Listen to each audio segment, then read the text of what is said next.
आप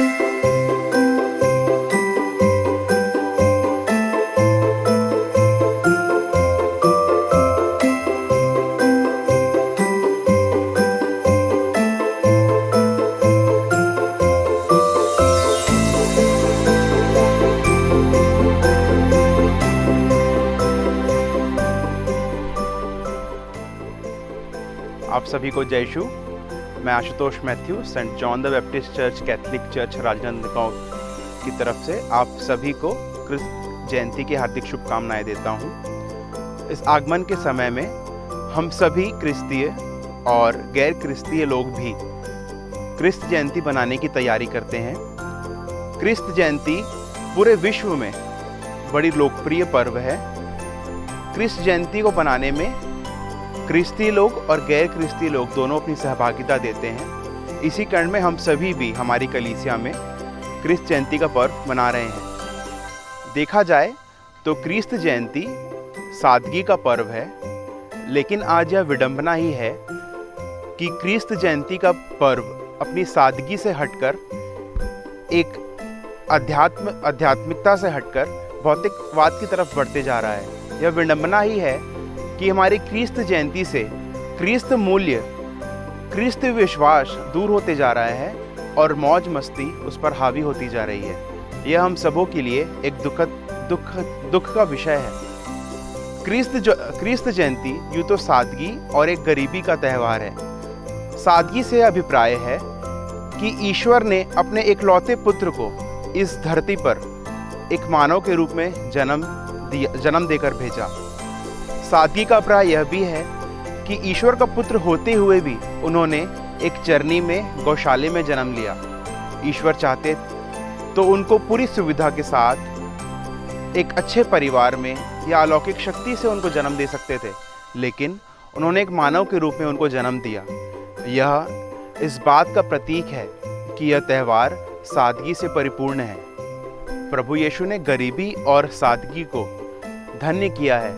उन्होंने गरीबी और सादगी को अपनाया और एक सामान्य मनुष्य जैसा जीवन जिया। प्रभु यीशु के जन्म की घटनाओं पर अगर मनन किया जाए तो दो वर्ग विशेषकर ध्यान आकर्षित करते हैं। संत लूकस के अनुसार सुसमाचार अध्याय 2 में यह बतलाया गया है कि यीशु के जन्म के समय चरवाहों को उनके दर्शन करने का मौका मिला। ईश्वर ने अपने पुत्र के जन्म का संदेश नबियों को न देकर, जो कि शिक्षित और प्रभु के शास्त्र के ज्ञानी थे, उन्हें न देकर प्रभु ने अपने बेटे के जन्म का संदेश चरवाहों को दिया, जो गरीब, सादगी और सादा जीवन पसंद करने वाले लोग थे। प्रभु ने चरवाहों को अपने बेटे का जन्म का संदेश देकर यह हमें बतलाया कि प्रभु यीशु का जन्म गरीबों के लिए, सादगीप्रस्त लोगों के लिए, दुखियों के लिए हुआ है।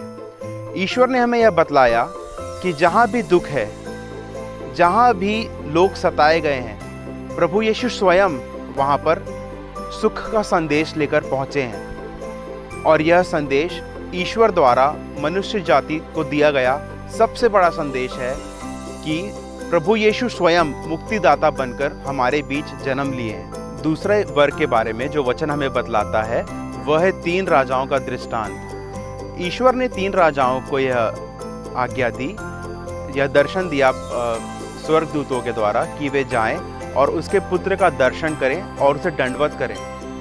3 राजाओं की यह विशेषता थी कि वे ज्ञानी थे, उनके ईश्वर के शास्त्र का ज्ञान था, उन्हें विज्ञान का ज्ञान था, और एक और विशेषता उनकी मुख्य थी कि वह ईश्वर की खोज में लगे रहते थे। यहाँ पर ईश्वर ने यह बताया, यह हमें संदेश दिया कि जहाँ पर दुख है वहाँ तो उन्होंने ईश्वर अपने पुत्र को भेजा ही, साथ ही साथ जहाँ पर लोग उसकी खोज में लगे हुए हैं वहाँ पर भी ईश्वर ने अपने पुत्र को भेजा। यही संदेश इस 2 दृष्टांतों के द्वारा ईश्वर ने हमें दिया, और यही संदेश, मुख्य संदेश क्रिसमस का भी है। क्रिसमस का संदेश यही है कि जहाँ पर दुख है, जहाँ पर लोग सताए गए हैं, वहाँ पर क्रिस्त का जन्म हुआ, और जहाँ पर लोग उसकी खोज में लगे हुए हैं वहाँ पर भी ईश्वर ने अपने पुत्र को भेजा।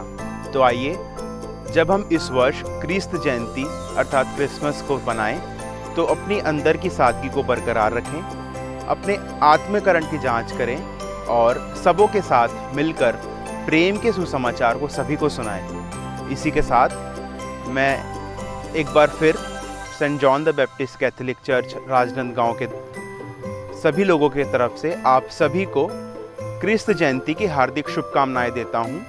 आशा करता हूं कि आपका नया साल अच्छा हो। धन्यवाद।